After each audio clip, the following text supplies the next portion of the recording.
മറ്റൊരാൾക്ക് എതിരെ ഒരു അതിക്രമം, ഒരു അടിച്ചമർത്തൽ ഒക്കെ നടക്കുന്ന സമയത്ത് അത് എന്നിലേക്ക് എത്തുന്നത് വരെ മിണ്ടാതിരിക്കുക എന്ന് പറയുന്നത് അത് വളരെ കൺവീനിയന്റ് ആയിട്ടുള്ള ഒരു കാര്യമാണ്. 16 പേരെ കൊന്ന ഒരു ആന അതിൻ്റെ അകത്തുണ്ട്. കഴിഞ്ഞ 4 മാസം മുമ്പ് ഒരു ദമ്പതികളെ ചൂണ്ടിക്കൊന്നു. അത് ഇവിടെ എത്ര മാധ്യമങ്ങളിൽ നോട്ട് ചെയ്യപ്പെട്ട വാർത്തകളുണ്ട്. ഇവിടെയാണ് അടിച്ചമർത്തപ്പെട്ട ആൾക്കാർ ഇപ്പോഴുള്ളത്. അവരുടെ നീതി എവിടെ പോയി? അവരെ കുറിച്ച് എന്താണ് ഇപ്പോൾ ചർച്ച ചെയ്യാത്തത്? അവർക്ക് പൂർണ്ണമായി നീതി കിട്ടുന്നുണ്ടോ? അതായത് ഒരു സിനിമ കൊണ്ടോ കല കൊണ്ടോ സമൂഹത്തിൽ പൂർണ്ണമായ രീതിയിൽ നീതി നടപ്പാക്കാനൊന്നും പറ്റത്തില്ല. അങ്ങനെ നീതി നടപ്പാക്കുന്നതിനെ പറ്റി പോസിറ്റീവായിട്ട് ആലോചിക്കാൻ ഈ ഉത്തരവാദിത്തപ്പെട്ട ആളുകളെ പ്രേരിപ്പിക്കാം, അവരെ ഇൻസ്പയർ ചെയ്യാം. ഇവിടെ സുമേഷ് ചോദിച്ച നിങ്ങളുടെ മറുപടിയിൽ തന്നെയാണ് ഞാൻ ചോദിക്കുന്നത്. നമ്മൾ പറഞ്ഞു വെക്കുന്നത് മുത്തങ്ങ പറയുമ്പോൾ നിങ്ങൾ മുത്തങ്ങ അല്ല എന്ന് പറയുന്നു, മറ്റ് സംഭവങ്ങൾ അതല്ല എന്ന് പറയും. ശരിക്കും ഒരു സിനിമ കണ്ടിട്ട് വേണ്ട ഒരു പ്രസ് മീറ്റാണ്. എന്തായാലും ഒന്ന് ഒരു പ്രസ് മീറ്റ് വെക്കുകയും ചെയ്യണം അന്നത്തെ ദിവസം, ഉറപ്പാണ്. നമ്മളെ സംബന്ധിച്ചിടത്തോളം ഈ സിനിമ പല രീതിക്ക് യാത്ര ചെയ്യുന്നു. നിങ്ങൾ പറയുന്നത് പല രീതിക്ക് യാത്ര ചെയ്യുന്നു. പക്ഷേ നീതി ലഭിക്കാത്ത ഒട്ടനവധി ആളുകൾ ഇപ്പോഴും സമൂഹത്തിലുണ്ട്.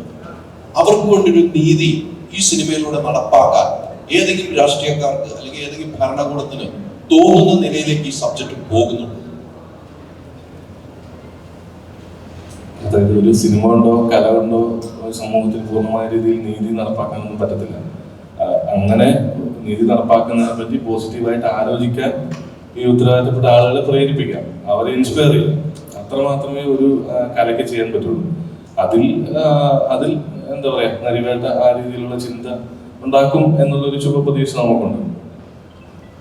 ചർച്ചയ്ക്ക് പിന്നീട് സിനിമ ഇറങ്ങിയിട്ട് ഒരു വലിയ ചർച്ചയ്ക്കുള്ള ഒരു വേദി കൂടെ തുറന്നു കൊടുക്കാൻ കഴിയില്ല ഡയറക്ടർ എന്ന നിലയിലേക്ക്.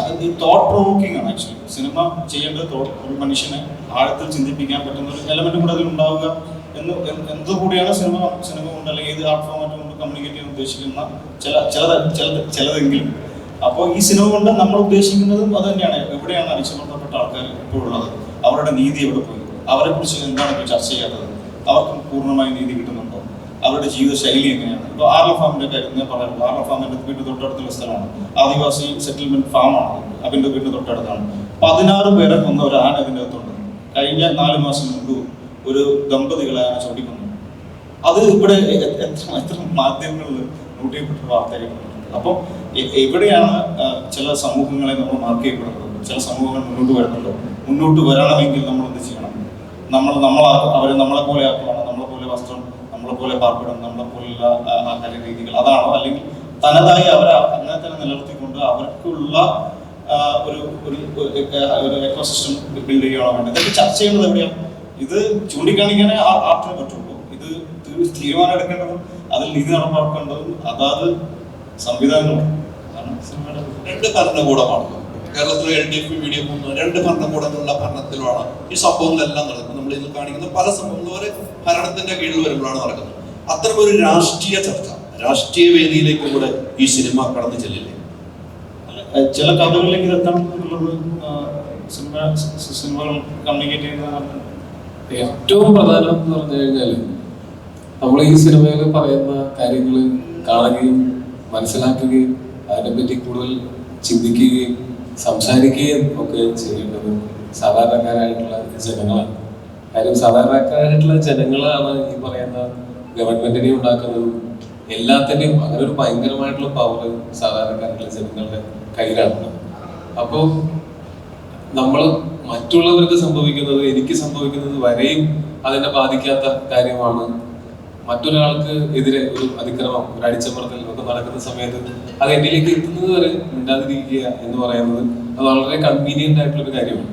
പക്ഷെ ആ കൺവീനിയൻസിനേക്കാൾ സാമൂഹ്യ ജീവികളായിട്ടുള്ള നമ്മൾ ചിന്തിക്കേണ്ടത് നമ്മളുടെ അതേ എന്താ പറയാ അവകാശങ്ങളുള്ള ആളുകൾ അവർക്ക് വേണ്ട രീതിയിൽ ജീവിക്കാനുള്ള സൗകര്യങ്ങൾ ഇല്ലാതെ ജീവിക്കുന്ന സമയത്ത് നമുക്ക് സൗകര്യങ്ങൾ ഉണ്ടെങ്കിൽ നമുക്ക് അവർക്ക് വേണ്ടി എന്തെങ്കിലും നമ്മുടെ ഭാഗത്ത് ഒന്നും ചെയ്യാൻ പറ്റില്ലെങ്കിൽ അവർക്ക് വേണ്ടി സംസാരിക്കാനും അവർക്ക് വേണ്ടി നേരിട്ട് അവിടെ എത്തി എന്തെങ്കിലും കാര്യങ്ങൾ ചെയ്യാനുള്ള സാഹചര്യം ഇല്ലെങ്കിൽ പോലും അവർക്ക് വേണ്ടി സംസാരിക്കാനും അവരുടെ ഭാഗത്ത് നിന്ന് ചിന്തിക്കാനോ എങ്കിലും നമുക്ക് എല്ലാവർക്കും സാധിക്കുക എന്നുള്ളതാണ്. അങ്ങനെ അവരുടെ ഭാഗത്തു നിന്ന് ചിന്തിക്കാൻ ഈ സിനിമ പ്രേരിപ്പിക്കുമായിരിക്കും. അങ്ങനെ ഒരു വലിയ സമൂഹം അവരുടെ ഒരു കളക്റ്റീവ് കോൺഷ്യസ്നെസ് അവരങ്ങനെ ചിന്തിച്ചാൽ അവിടെ വലിയ മാറ്റങ്ങളുണ്ടാവും. നമ്മൾ സഹജീവികളെ സ്നേഹിക്കാനും ബഹുമാനിക്കാനും അവരെന്താണോ അങ്ങനെയുള്ള രീതിയിൽ അവർ ബഹുമാനിക്കാനും അവരെ മറ്റുള്ളവരെ എല്ലാവരെയും നമ്മളെപ്പോലെ ആക്കാൻ ശ്രമിക്കാതെ അവരെന്താണോ അവരുടെ ദി ബെസ്റ്റ്, അവർക്ക് ആവശ്യമുള്ളത്, അവരർഹിക്കുന്നതും അവർക്ക് ആവശ്യമുള്ളതുമായിട്ടുള്ള നമ്മളുടെ ആവശ്യങ്ങൾ അവരിലേക്ക് അടിച്ചേൽപ്പിക്കാതെ അവരുടെ ആവശ്യങ്ങൾ എന്താണെന്ന് മനസ്സിലാക്കാനും അതിനു വേണ്ടി പ്രവർത്തിക്കാനും നിലകൊള്ളാനും ഒക്കെയും അവകാശമുള്ള, കടമയുള്ള ഒരു ജനസമൂഹമാണ് നമ്മളെല്ലാവരും.